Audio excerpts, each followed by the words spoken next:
So good morning to all of you. आप सभी का आपके अपने यूट्यूब चैनल एग्ज़ाम की में स्वागत है।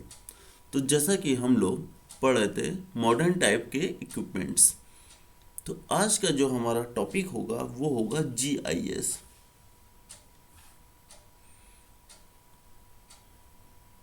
जीआईएस इसके बारे में हम लोगों ने पहले भी कई बार सुना होगा। इसका जो फुल फॉर्म होता है वो होता है geographic information system.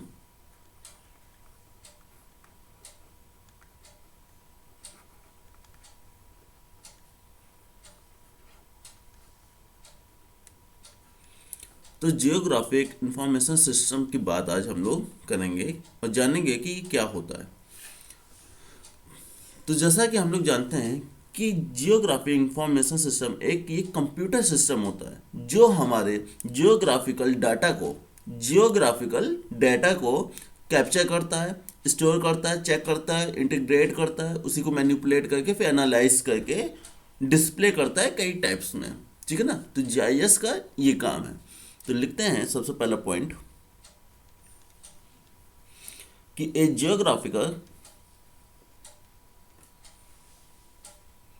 Geographic information system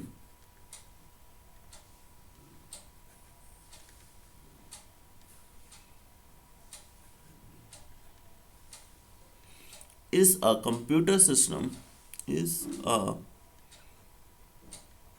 computer system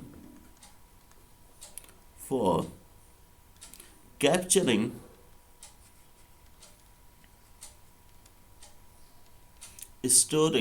store करता है, storing, checking,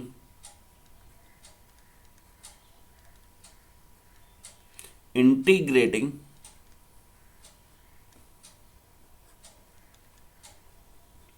manipulating,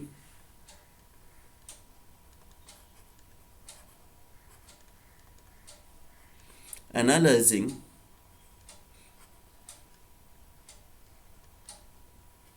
and displaying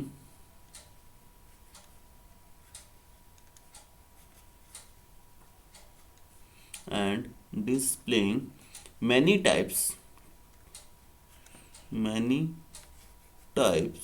of किसको, जियोग्राफिकल डाटा को, ऑफ जियोग्राफिकल डाटा। ठीक है।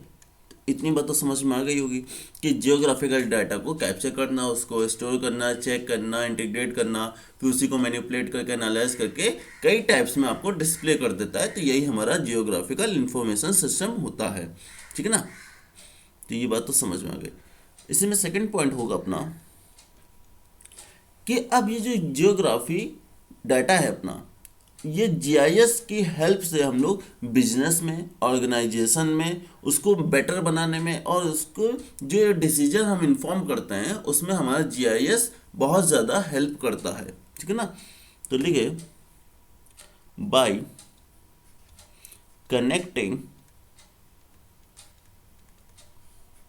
जियोग्राफी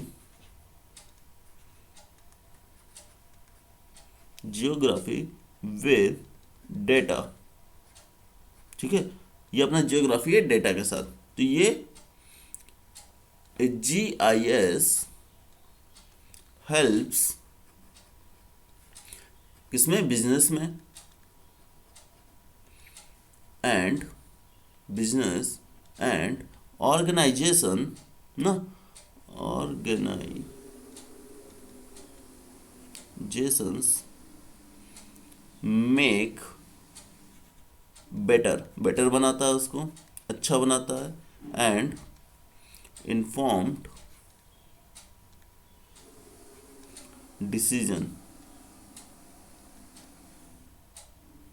ठीक है। तो डिसीजन लेने में उसको हेल्प करता है। तो ये तो हो गई जीआईएस की बात।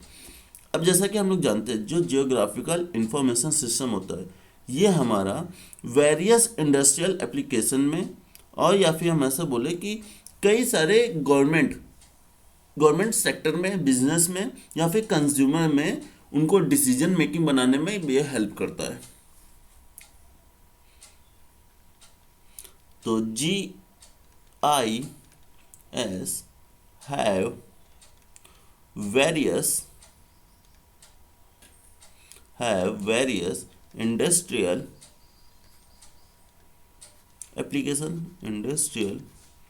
applications and are used, किसमें यूज होता है, and are used by many entities including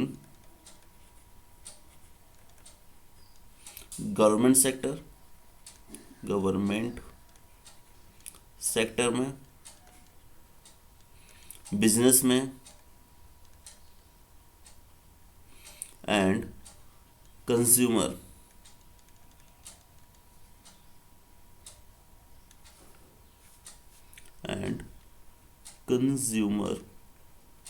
ठीक है ना, and consumer for efficient decision making में। ठीक, तो ये चीज़ भी समझ में आ गई होगी। ठीक, अब इसका यूज़फुल होता है कई टाइप के फील्ड में, जैसे हम लोग इंजीनियरिंग फील्ड में यूज़ कर सकते हैं उसको, प्लानिंग, किसी चीज़ को प्लानिंग करने में यूज़ कर सकते हैं, मैनेजमेंट करने में, या फिर ट्रांसपोर्ट करने में, इंश्योरेंस में, टेलीकम्युनिकेशन में, इन सब सारी फील्डों में GIS का यूज़ होता है। तो दे आर यूजफुल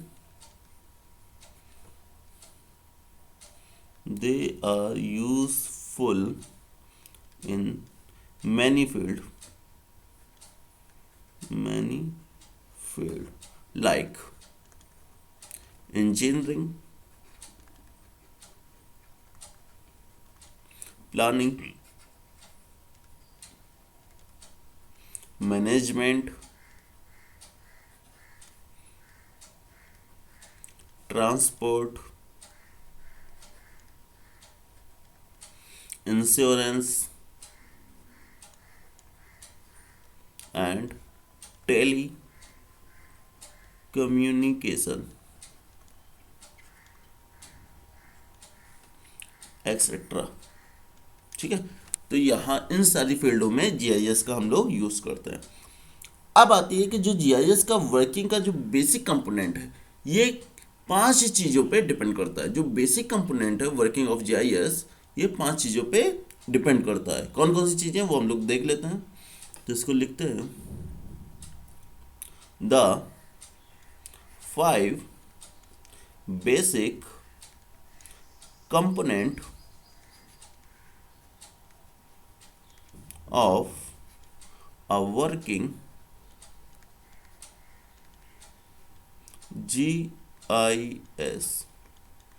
ठीक है, तो पहला जो है अपना, तो GIS के लिए हमें सबसे पहले चाहिए होता होगा हार्डवेयर। तो फर्स्ट हेडिंग डालते हैं हार्डवेयर। हार्डवेयर की हमें आवश्यकता होगी, क्योंकि हार्डवेयर क्या, हार्डवेयर एक कंप्यूटर सिस्टम है जिसपे हम लोग GIS ऑपरेट करते हैं। तो hardware is the computer system on which GIS operates। ठीक है, तो जिसपे हम लोग GIS को ऑपरेट करते हैं। सेकंड आएगा अपना सॉफ्टवेयर।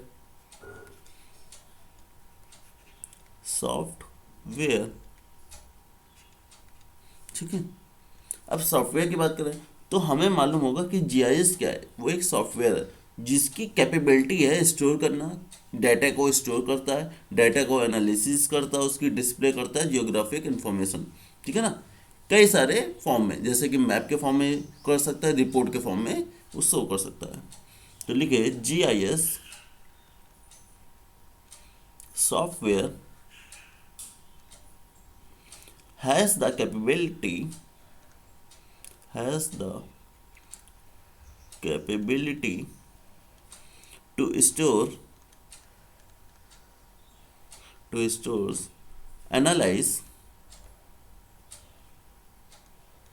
एनालाइज करता है, डिस्प्ले जियोग्राफिक इंफॉर्मेशन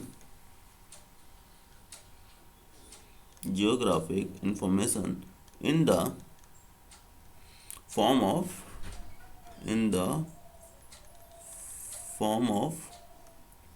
मैप्स के फॉर्म में एंड रिपोर्ट के फॉर्म में, रिपोर्ट्स। ठीक है, तो ये तो हो गई बात सॉफ्टवेयर की। नेक्स्ट आता है अपना तीसरा बेसिक कंपोनेंट जो है वो है डेटा। तीसरा बेसिक कंपोनेंट है डेटा।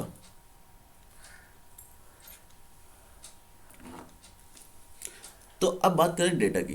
तो डेटा क्या है? डेटा जो है इसका एक बहुत ही बड़ा कंपोनेंट होता है। ठीक है, जीआईएस का बहुत बड़ा कंपोनेंट है डेटा, क्योंकि हम डेटा का ही काम कर रहे हैं। तो डेटा को हम स्टोर करते हैं किसके फॉर्म में? जियोग्राफिकल डेटा के फॉर्म में, क्योंकि हमारे पास जियोग्राफिकल इंफॉर्मेशन हम कलेक्ट कर रहे हैं। तो जियोग्राफिकल डेटा के फॉर्म में हम डेटा को स्टोर करते हैं। ठीक है, और इसको टेबुलर डेटा के फॉर्म में भी यूज़ करते हैं। जिसमें लिखते हैं डेटा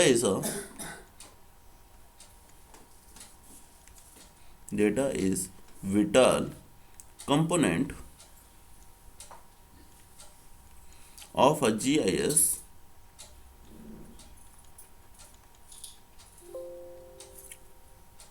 एक सेकेंड फिर से स्टार्ट करना पड़ेगा, वेट करिएगा एक second.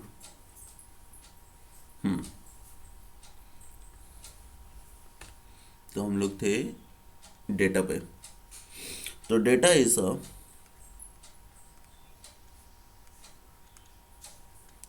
vital component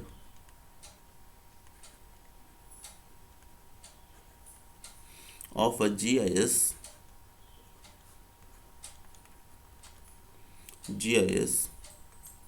data is stored in the form of geographical data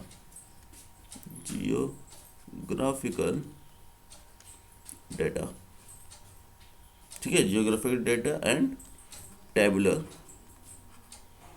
data. ठीक, अब बात आती है कि जो अपना जीआईएस है ये हमारे डाटा को विजुलाइज कर सकता है। ठीक है ना, किसके फॉर्म में? मैप के फॉर्म में, या फिर अदर ग्राफिक।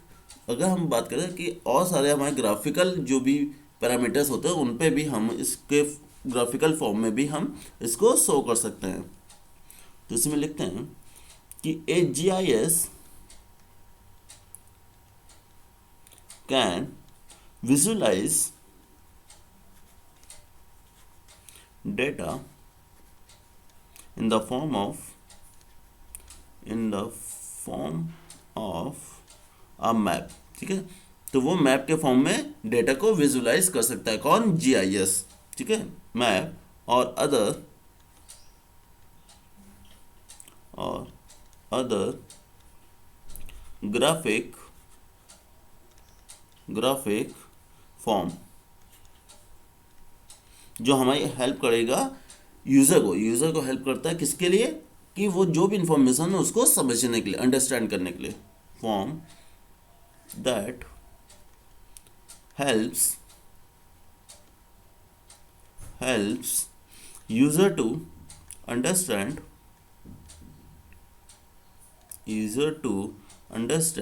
यूजफुल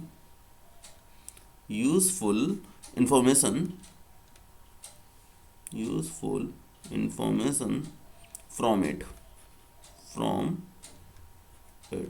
ठीक है, तो ये तो बात हो गई डेटा की कि हमारा जीआईएस क्या कर रहा है कि उस डेटा को विजुलाइज करके मैप के फॉर्म में या फिर ग्राफिक डेटा के फॉर्म में उसको शो करता है, जिससे हेल्प होती है यूज़र को जो भी उसकी इन्फॉर्मेशन है, उसकी यूजफुल इन्फॉर्मेशन है उसको समझने में। तो ये तो हो गया डेटा की बात। नेक्स्ट आता है फोर्थ बेसिक कंपोनेंट अपना पीपल। ठीक है, तो बात होती है चौथे बेसिक कंपोनेंट की जो है पीपल।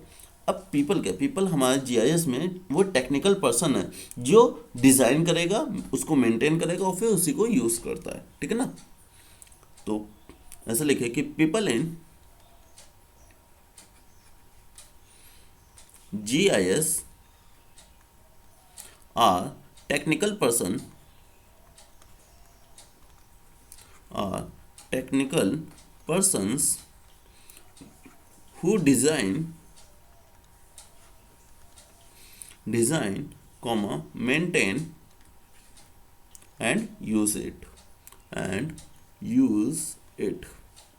ठीक है, तो जीआईएस में पीपल वो है जो टेक्निकल पर्सन जो डिज़ाइन करेगा, डेटा को मेंटेन करता है और फिर उसका यूज़ करता है। नेक्स्ट कंपोनेंट है अपना methods.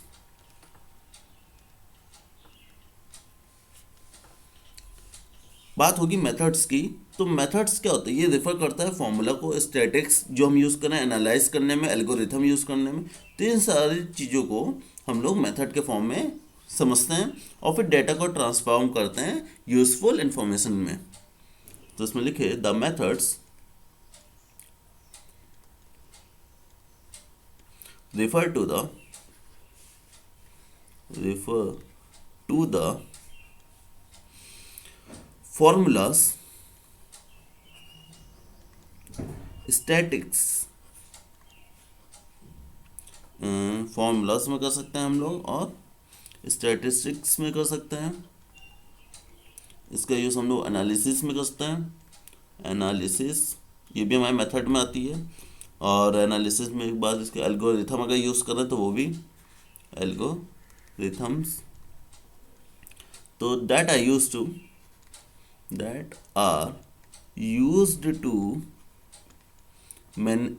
used to transform data into useful information में, यूजफुल इंफॉर्मेशन। ठीक है, तो समझ में आ गया मेथड क्या है। मेथड हमारा कुछ भी नहीं है, जो हम लोग फॉर्मूला यूज़ करेंगे, स्टैटिस्टिक्स यूज़ करेंगे, एनालिसिस यूज़ करेंगे, एल्गोरिथम यूज़ करेंगे, इनका यूज़ करके हम लोग डेटा को यूजफुल इंफॉर्मेशन में कन्वर्ट करते हैं। तो वही हमारे मेथड होते हैं। ठीक, अब बात आती है इसी में कि अगर हम लोग बेसिक कंपोनेंट समझ गए तो अब हम लोग जीआईएस के एडवांटेज और डिसएडवांटेज भी समझ लेते हैं। तो हेडिंग अपनी द एडवांटेज ऑफ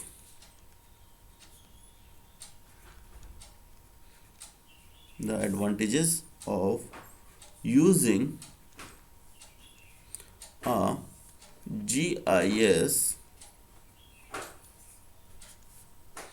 तो जीआईएस को यूज़ करने के एडवांटेज कौन कौन से हैं ये देख लेते हैं। ठीक है, तो पहला एडवांटेज तो क्या होगा कि हम लोग जीआईएस का हेल्प करके अपनी ऑर्गेनाइजेशन की इंटीग्रिटी को इम्प्रूव कर रहे हैं। ठीक है ना, जो भी हम लोग बिजनेस में या ऑर्गेनाइजेशन में अगर यूज़ करते हैं तो उसकी इंटीग्रिटी इम्प्रूव होती है। और इससे हम लोग सॉफ्टवेयर, हार्डवेयर, डेटा और सारे टाइप्स के जो ये बोले कि जियोग्राफिकल जो चीज़ें हैं उसको हम लोग प्रोड्यूस करते हैं और उससे हम लोग इंफॉर्मेशन निकालते हैं। तो ऐसा लिखें GIS helps in improving organizational integrity.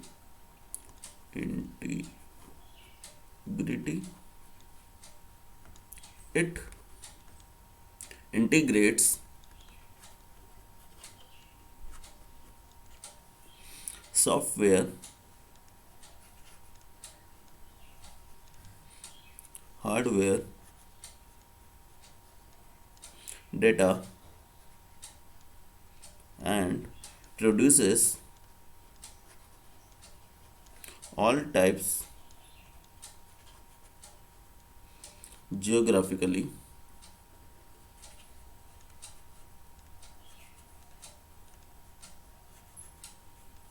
Reference information, ठीक है, इंफॉर्मेशन। तो इंफॉर्मेशन के रेफरेंस में हम लोग इन सारी चीज़ों को प्रोड्यूस करते हैं। तो ये तो हो गया पहला पॉइंट एडवांटेज में। सेकंड पॉइंट पर आते हैं हम लोग कि जीआईएस की हेल्प से हम लोग डेटा को विजुलाइज करते हैं और उसको समझते हैं, ठीक है ना। किसकी हेल्प से? जीआईएस की हेल्प से। ये कई सारे यूजफुल वेज में हो सकता है, ठीक है। और इससे हम लोग आइडेंटिफाई करते हैं रिलेशनशिप या फिर पैटर्न को समझते हैं मैप के फॉर्म में या फिर अदर ग्राफिक फॉर्म में। तो इसमें लिखें it helps user to understand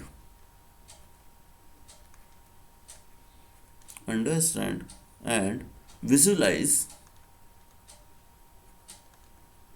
data in very useful ways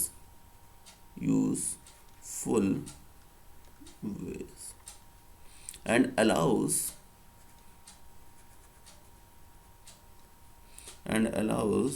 them to identify relationships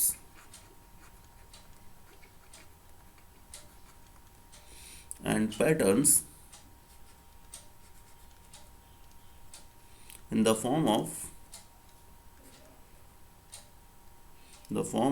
map and other graphic forms, ठीक है। तीसरा इसमें आता है अपना कि हम लोग डिसीजन मेकिंग में हम लोग इसको इम्प्रूव कर लेते हैं कि अगर हमको जीआईएस से जो डाटा मिलता है तो हम लोग उससे जो डिसीजन मेकिंग होगा वो हमारी इम्प्रूव हो जाएगी, ठीक है ना। तो उससे हम लोग जो प्रेडिक्शन करते हैं या फिर एनालिसिस करते हैं वो और अच्छी हो जाती है। तो it improves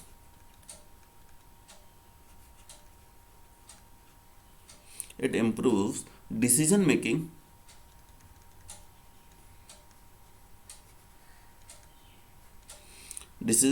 by providing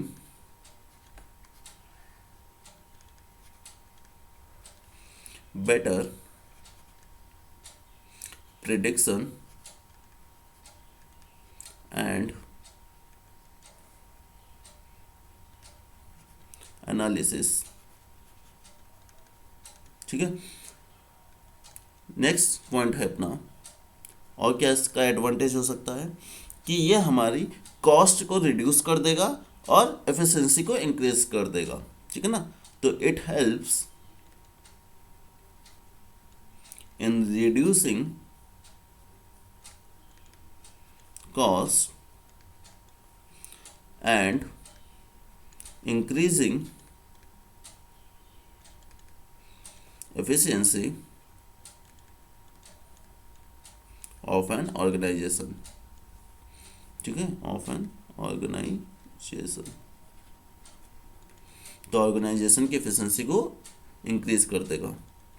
next point होगा अपना एडवांटेज में कि ये अपने पास जितने भी रिकॉर्ड होता है उसको रखना है इसके पास, जो भी जोग्राफिकल चेंज होता है, जो भी जियोग्राफिकल चेंज हो रहा है उसका जो रिकॉर्ड होगा ये अपने पास आराम से रख सकता है। तो इट अलाउज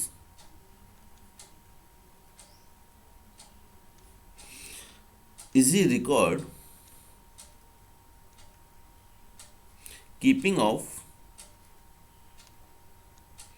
geographical changes,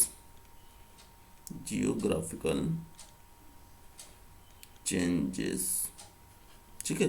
तो जो भी जियोग्राफिकल चेंजेस होंगे उसका ये रिकॉर्ड अपने पास आराम से रख सकता है। ये तो हो गए हमारे एडवांटेज। अब अपने पास आता है डिसएडवांटेज। तो ऐसे लिखे the disadvantage of a GIS, जिसमें पहला तो होगा कि ये एक्सपेंसिव होता है, इट इज एक्सपेंसिव, ठीक। अब दूसरा आता है कि जो इसमें इंटीग्रेशन करने का काम होता है या फिर ट्रेडिशनल मैप होते हैं, जो हमारे पुराने मैप होते हैं, बहुत पुराने मैप, जिसका यूज़ हम लोग इंटीग्रेशन में पहले करते थे, तो उसका जो इंटीग्रेशन होता है वो आज के समय में बहुत ही चैलेंजिंग होता है। ठीक है, तो integration with traditional maps is challenging. ठीक है, तो ट्रेडिशनल मैप्स के साथ जो इंटीग्रेशन करना होता है आज के समय में वो बहुत ही चैलेंजिंग होता है। दूसरी चीज़ आती है कि जो भी डाटा इनपुट है उसका ह्यूज अमाउंट, बहुत ज़्यादा अमाउंट जो होता है उसकी रिक्वायर होती है। तो कुछ टास्क के लिए जब हमें ज़्यादा अमाउंट की डाटा की रिक्वायर होती है तो इससे क्या होता है, एरर होने के चांस भी इंक्रीज हो जाते हैं, तो इससे एरर होना भी लाजमी है। तो it requires huge amount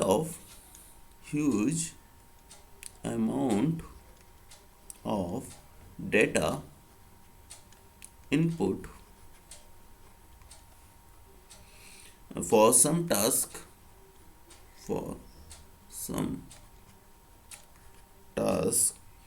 which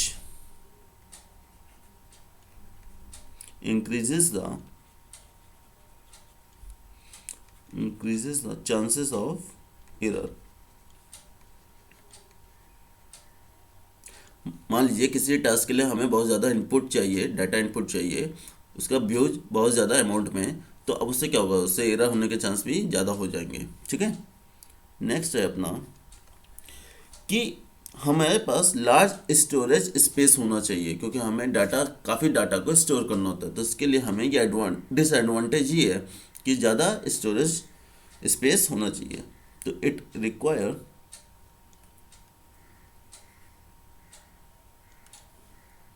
large storage space। ठीक है, लास्ट पॉइंट आता है इसमें कि जो भी ग्रोइंग डाटा सेट्स है उसको हैंडलिंग करने के लिए जीआईएस में वो भी एक तरीके का चैलेंज ही होता है। तो द हैंडलिंग, क्योंकि बहुत ही मुश्किल से ये सारे काम करने होते हैं, the handling of growing data sets is an overall